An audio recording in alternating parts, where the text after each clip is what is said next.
Hello बच्चों, हमारी जो ये वर्कशीट है वो वर्कशीट नंबर 4 है। क्लास 9th के लिए सब्जेक्ट है हमारा साइंस और ये 12 जुलाई की है। इसमें हम लोग मेटल्स और नॉन मेटल्स, धातु और अधातु के बारे में पढ़ेंगे।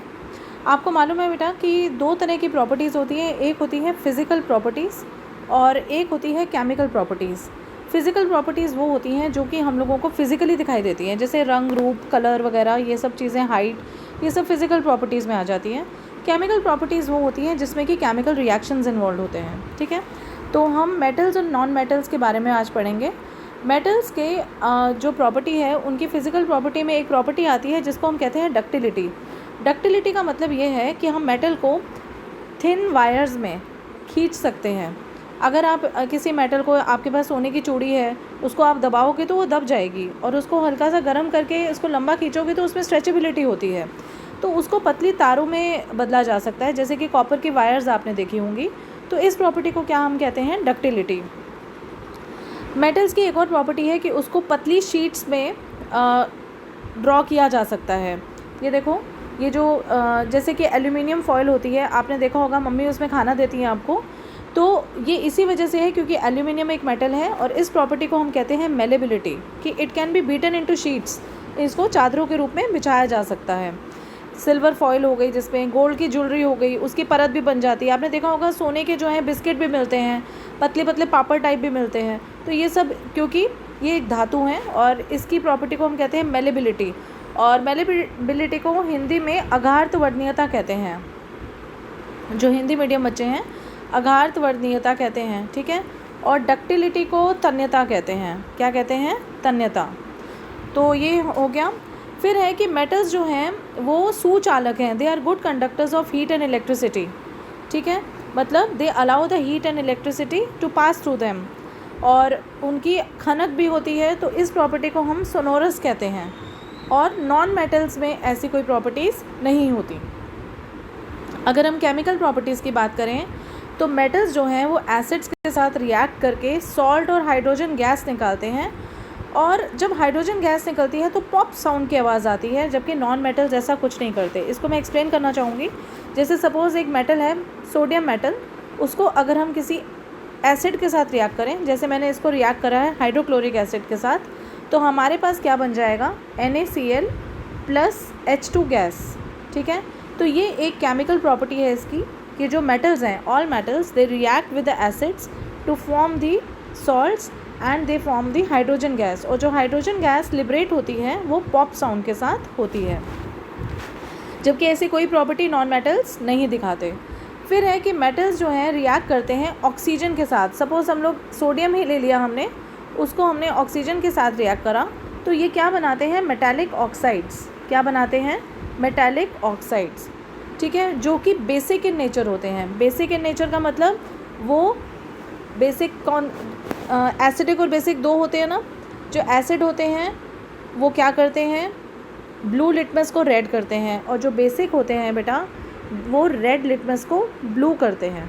तो जो हमारे पास ये ऑक्साइड्स बनते हैं ये बेसिक नेचर के होते हैं, और ये रेड लिटमस को ब्लू करते हैं जब इसमें पानी ऐड किया जाता है।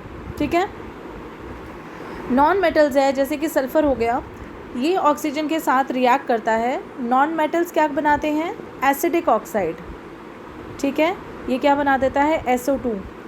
नॉन मेटल्स एसिडिक ऑक्साइड बनाते हैं, और जो मेटल्स होते हैं बेटा वो बेसिक ऑक्साइड बनाते हैं। ठीक है, मतलब लिटमस ब्लू होता है मेटल्स में और रेड होता है इसमें एसिडिक ऑक्साइड में। ठीक है जी। तो more reactive metals displace less reactive metals from their solutions. अब एक आती है रिएक्टिविटी सीरीज़, जिसमें कि क्या होता है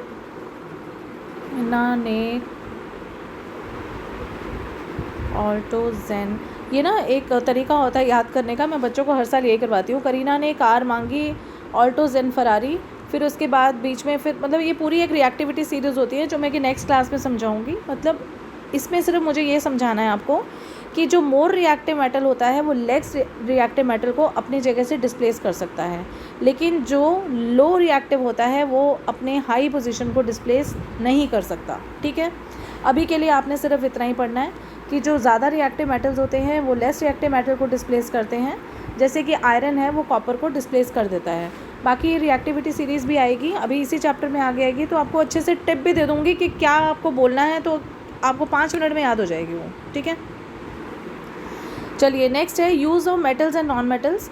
मेटल्स का यूज़ किया जाता है मशीनरी में, ऑटो पार्ट्स में, यूटेंसिल्स में, और नॉन मेटल्स का यूज़ किया जाता है फायर क्रैकर्स बनाने में, पटाखे बनाने में, एंटीसेप्टिक बनाने में, ठीक है।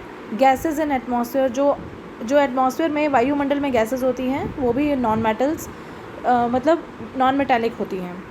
फिर है कुछ एक्सेप्शंस दी हुई हैं कि मरकरी जो है वो एक मेटल है, ब्रोमीन जो है एक नॉन मेटल है, ये दोनों लिक्विड की तरह रहते हैं, ठीक है। दे आर नॉट सॉलिड्स, जैसे मेटल्स जनरली सॉलिड होते हैं लेकिन मरकरी जो है वो लिक्विड है।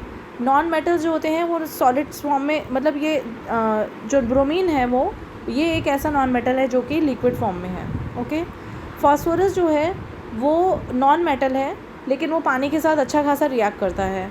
सोडियम और पोटेशियम दोनों मेटल्स हैं लेकिन वो हार्ड नहीं होते, वो सॉफ्ट होते हैं and can be cut with a knife, और नाइफ़ से कट भी किए जा सकते हैं। तो मतलब दो ऐसे नॉन मेटल्स जो कि बहुत ही सॉफ्ट होते हैं, अगर आपको एग्ज़ाम में आए तो आप क्या बोलोगे, सोडियम एंड पोटेशियम। अच्छा, ग्रेफाइट जो है वो एक नॉन मेटल है लेकिन तब भी वो गुड कंडक्टर ऑफ इलेक्ट्रिसिटी है। तो ये इंपॉर्टेंट चीज़ें हैं। क्वेश्चंस देखेंगे। Name the non metal which is essential for breathing. भाई कौन सा नॉन मेटल है जैसे असेंशियल फॉर ब्रीदिंग है, ठीक। फिर उसके बाद used as water disinfectant. Use and water disinfectant मतलब पानी को साफ़ करने के काम आता है, तो वो हो गया क्लोरीन। नेक्स्ट है which metal and non metal exist in liquid form. यह मैंने आपको पहले बता दिया, मरकरी और ब्रोमीन। नेक्स्ट क्वेश्चन है डिफाइन डक्टिलिटी एंड मेलेबिलिटी। यह आंसर नंबर 3 आपका यहाँ हो गया, अच्छे से explain. Which non metal is a good conductor of electricity, तो ये हमारा आंसर हो गया ग्रेफाइट, आंसर 4। फिर है what is the nature of metal and non metal oxides. Metal oxides मैंने आपको क्या बताया, बेसिक होते हैं, और नॉन मेटल जो होते हैं वो एसिडिक होते हैं। तो आज के लिए इतना ही। आई होप आपको समझ आ गया होगा। फिर भी कोई difficulty, I am always there. Like share और सब्सक्राइब करना ना भूलें और अपने दोस्तों के साथ ज़रूर शेयर करें। Take care, bye.